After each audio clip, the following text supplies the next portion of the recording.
زمین، آسمان، ستارے، ان سب کے غور و فکر سے حقیقت تک آخر کیسے پہنچا جا سکتا ہے؟ آج کے اس تجزیے یعنی ایکسپلینر میں ہم ٹھیک اسی ٹاپک پر بات کرنے والے ہیں۔ تصور کیجئے قدیم میسوپوٹیمیا کا وہ منظر جہاں حضرت ابراہیم علیہ السلام نے ستاروں کی گردش کو عقلی بیس بنا کر ہمیشہ کے لیے دلوں اور دماغوں سے شرک کی بنیاد کو ہلا کر رکھ دیا۔ یہ کوئی عام کہانی ہرگز نہیں ہے، بلکہ دلیل، منطق اور عقلیت کی ایک ایسی عظیم ماسٹر کلاس ہے جس نے انسانی تاریخ کا رخ ہی موڑ دیا۔ تو چلیے اس سفر کا آغاز کرتے ہیں۔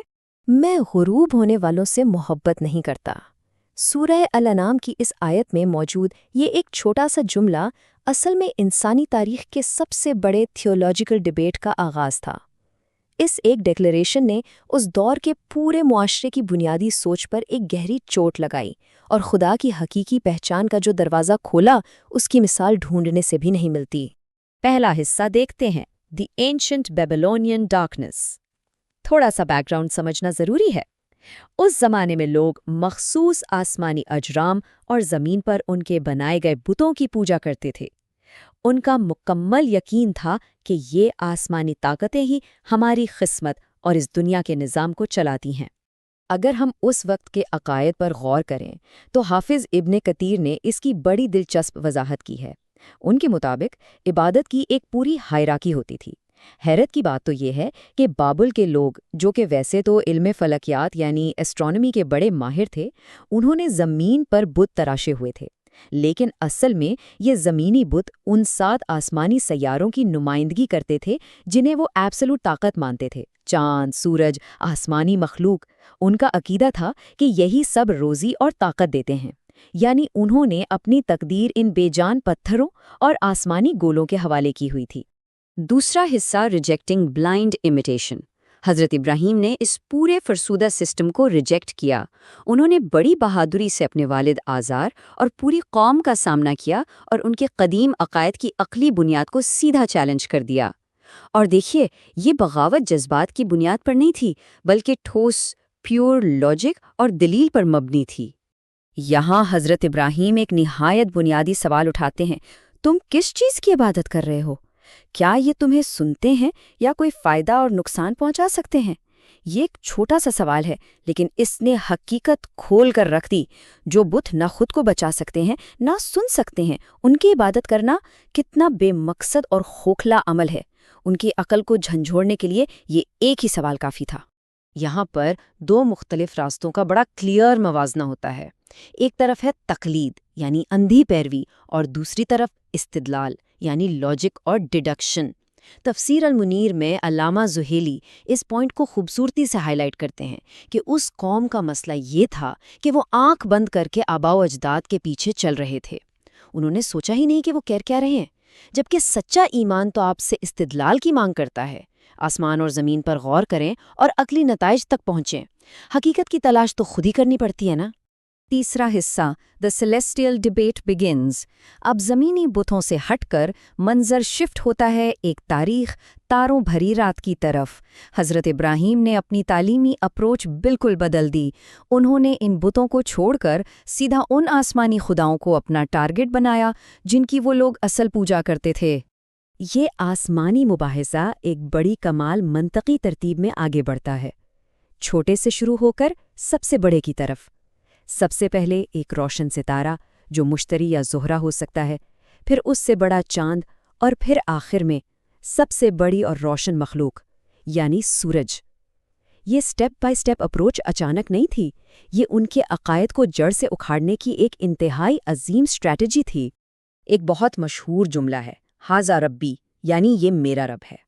یہ بڑا ہی دلچسپ اور گہرا نقطہ ہے۔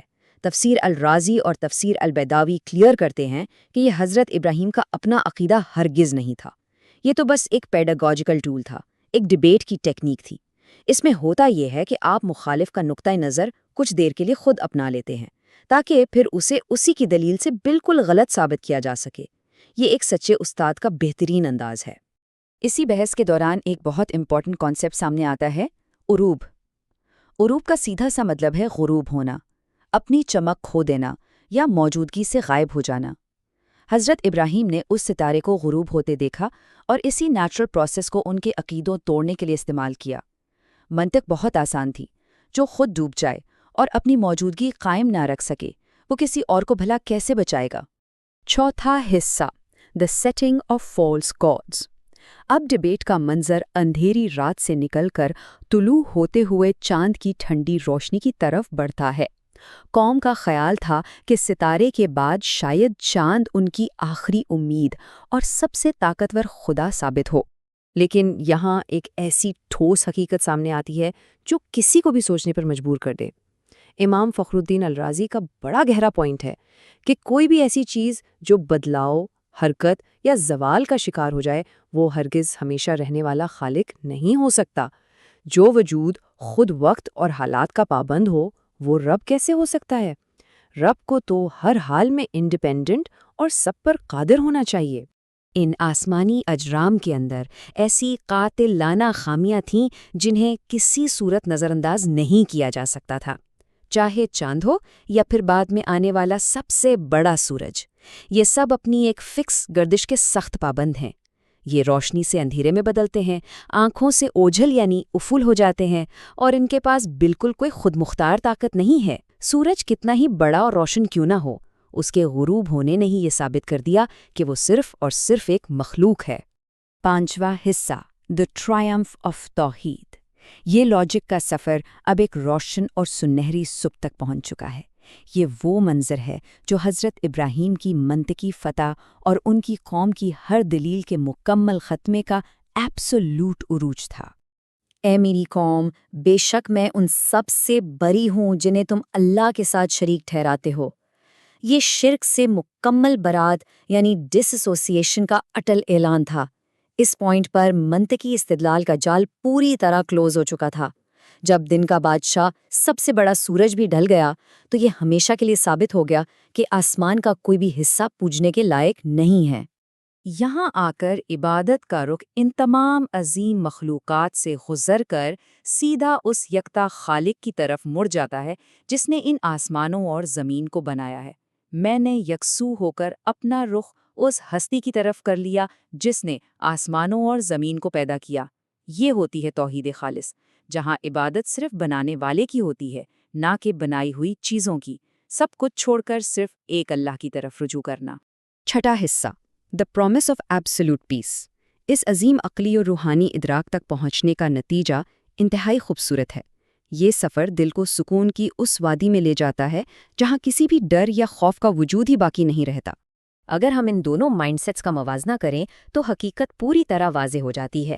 ایک طرف شرک ہے جو ہمیشہ خوف، انسیکیورٹی اور فنا ہونے والی مخلوق پر ٹرسٹ پیدا کرتا ہے، اور دوسری طرف توحید ہے جہاں صرف اور صرف کریٹر پر بھروسہ کیا جاتا ہے اور بدلے میں ملتا ہے مکمل سکون اور سلامتی. ہدایت اور امن کا وعدہ صرف ان کے لیے ہے جو اپنے ایمان کو شرک کی آلودگی سے بچا کر رکھتے ہیں. وہی لوگ اصل میں سیدھے راستے پر ہیں. آخر میں اس ایکسپلینر کو ختم کرتے ہوئے اس فکر انگیز سوال پر ضرور غور کیجیے. اگر ڈھلتے ہوئے سورج کا اتنا عظیم نظام محض اس کے ایک مخلوق ہونے کی دلیل دے رہا ہے تو ہمارا اپنا یہ جو اتنا پیچیدہ انسانی وجود ہے یہ اس ہمیشہ رہنے والے خالق کے بارے میں ہمیں کیا بتاتا ہے؟ یہی وہ عظیم فکر ہے جو کائنات کے نشانات میں خدا کی تلاش کو زندگی کا اصل مقصد بنا دیتی ہے. اس پر سوچیے گا ضرور.